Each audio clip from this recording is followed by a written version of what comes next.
ರಾಮನ ಜೊತೆ ಸೀತೆ 14 ವರ್ಷ ಕಾಡು ಮೇಡು ಅಲ್ಕೊಂಡು ಸುಸ್ತಾಗ್ಬಿಟ್ಟಿದ್ಲು.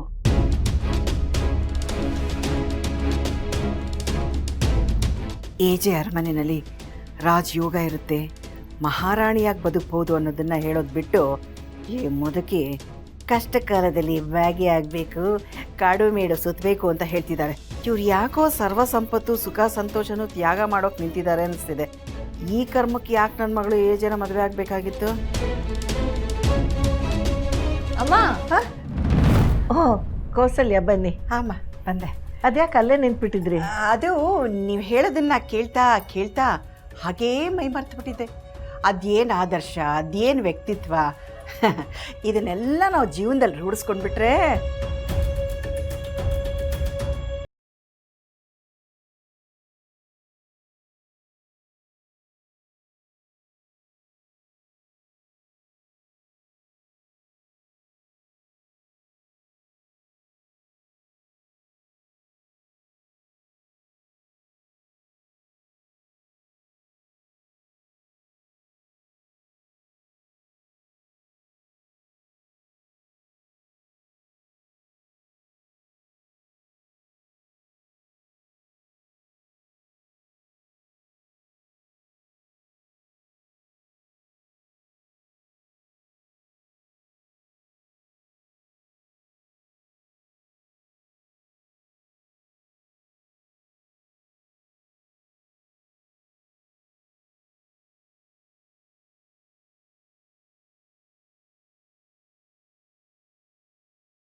ಮನೆಯವ್ರಿಗೆ ನಾವು ಏನಂತ ಉತ್ತರ ಕೊಡೋದು ಹೇಳಿ?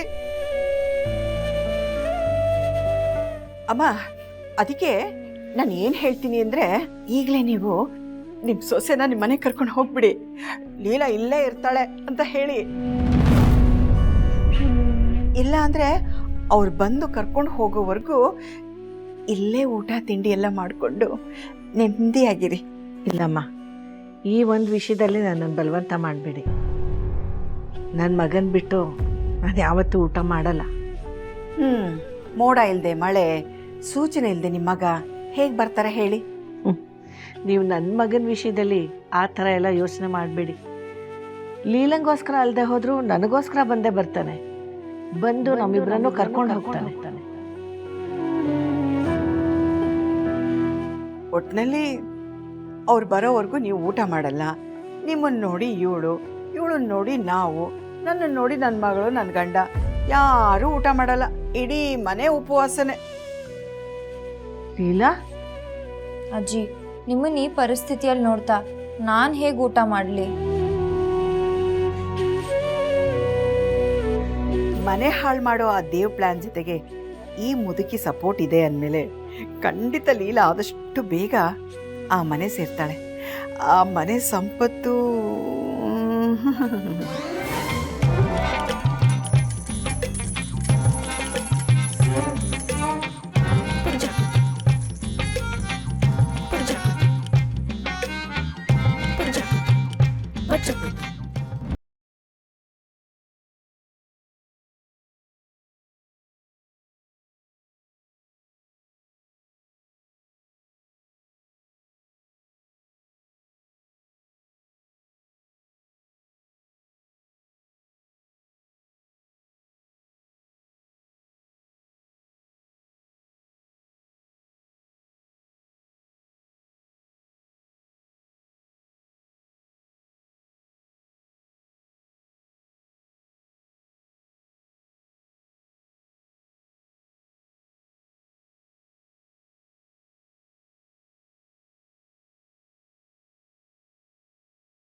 ಹಾಸೋ ವ್ಯವಸ್ಥೆ ಮಾಡ್ತಿದ್ದಾರೆ. ಅವ್ರು ಹಾಕ್ತಿಲ್ಲ, ನಮ್ಮ ಕೈಲಿ ಹಾಕ್ಸ್ತಿದ್ದಾರೆ. ಅಂದ್ರೆ ನಮ್ಮ ಪ್ರಯತ್ನ ಎಲ್ಲ ನೀರಲ್ಲಿ ಹೋಮನಾ? ಆ ಎಡವಟ್ ಲೀಲನ್ಗೆ ಅದೃಷ್ಟದ ಜೊತೆಗೆ ನಮ್ಮ ಮನೆಯವ್ರ ಸಪೋರ್ಟ್ ಬೇರೆ ಸಿಗ್ತಿದೆ ಅಂದಮೇಲೆ ಅವಳ ಹಣೆ ಬರ ಬದಲಾಗದೇ ಇರುತ್ತಾ? ದುರ್ಗಕ್ಕ, ಮುಂದೆ ಏನು ಮಾಡಬೇಕು ಅಂತ ನೀವೇ ಹೇಳಿ. ಮೊದಲು ನಾವು ಆ ಎಡವಟ್ ಲೀಲಾನ ಮನೆಗೆ ಕರ್ಕೊಂಬರೋ ವ್ಯವಸ್ಥೆ ಮಾಡಬೇಕು.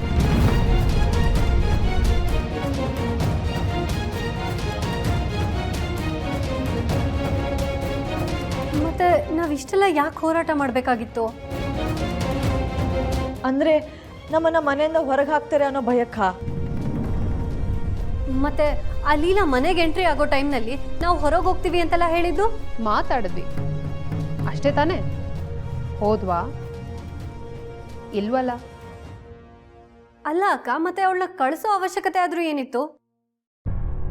ಏಜೆ ಹೇಳ್ದಾಗೆ ಈ ಮನೆಯಲ್ಲಿ ಕೆಲ್ಸದವಳ ರೀತಿನಾದ್ರೂ ಇಟ್ಕೋಬೋದಿತ್ತು ತಾನೆ. ಮುಂದೆ ಕೂಡ ಅವಳಿಗೆ ಸಿಗೋದು ಅದೇ ಸ್ಥಾನ ತಾನೆ. ಆಗ್ಲಿಲ್ಲ ಅಕ್ಕ. ಅಜ್ಜಿ ವಾಪಸ್ ಮನೆಗೆ ಬರಬೇಕು, ಏಜೆ ಹಿಡ್ದಿರೋ ಉಪವಾಸ ಬಿಟ್ಟು ಎಲ್ಲ ಸರಿ ಹೋಗಬೇಕು ಅಂದರೆ ನಮಗಿರೋದು ಒಂದೇ ಉಪಾಯ, ಆ ಲೀಲಾ ಮನೆಗೆ ವಾಪಸ್ ಬರಬೇಕು. ನಾವು ಸುಮ್ಮನೆ ಇದ್ದರೆ ಸಮಸ್ಯೆ ಇನ್ನೂ ದೊಡ್ಡದಾಗತ್ತೆ. ಅದರಿಂದ ಮುಂದೆ ಏನು ಬೇಕಿದ್ರೂ ವ್ಯತ್ಯಾಸ ಆಗ್ಬೋದು. ಹಾಗಾಗಬಾರ್ದು ಅಂದರೆ ನಾವು ಈಗಲೇ ಹೋಗಿ ಅಜ್ಜಿನ ಕನ್ವಿನ್ಸ್ ಮಾಡಿ ಅವ್ರ ಜೊತೆ ಆ ಲೀಲಾನು ಕರ್ಕೊಂಡು ಬರಬೇಕು. ಹಾಗಾದ್ರೆ ಆ ಎಡ್ವರ್ಡ್ ಲೀಲನ್ ಜೊತೆ ನಾವು ಲೈಫ್ ಲೀಡ್ ಮಾಡಬೇಕಾ?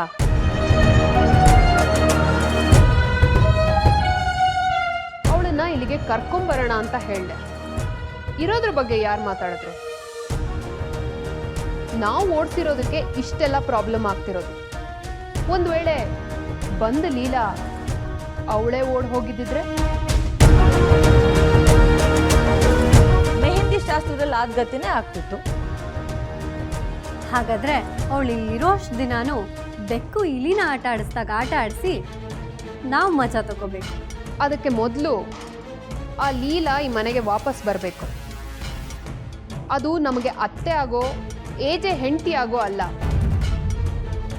ಈ ಮನೆ ಕೆಲ್ಸದೊಳಗೆ. ಬಂದ ದಾರಿಲೇ ವಾಪಸ್ ಕಳಿಸೋದಕ್ಕೆ ಏನು ವ್ಯವಸ್ಥೆ ಬೇಕೋ ಅದನ್ನು ನಾವು ಮಾಡ್ತೀವಿ.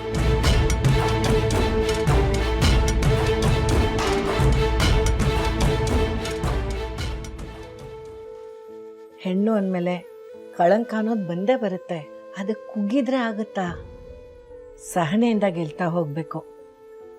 ಸಂಸಾರ ಅನ್ನೋದು ಜೋಡೆತ್ತಿನ ಗಾಡಿ ಇದ್ದ ಹಾಗೆ, ಅಲ್ಲೇ ಸ್ಪರ್ಧೆ ಇರೋದಿಲ್ಲ. ಒಂದ್ರ ವೇಗಕ್ಕೆ ಇನ್ನೊಂದು ಹೊಂದ್ಕೊಂಡು ಹೋಗ್ತಾ ಇರಬೇಕು. ಅದೇ ಜೀವನ. ನೀನು ಅದನ್ನು ಸಾಧಿಸ್ಬೇಕು ಮಗಳೇ.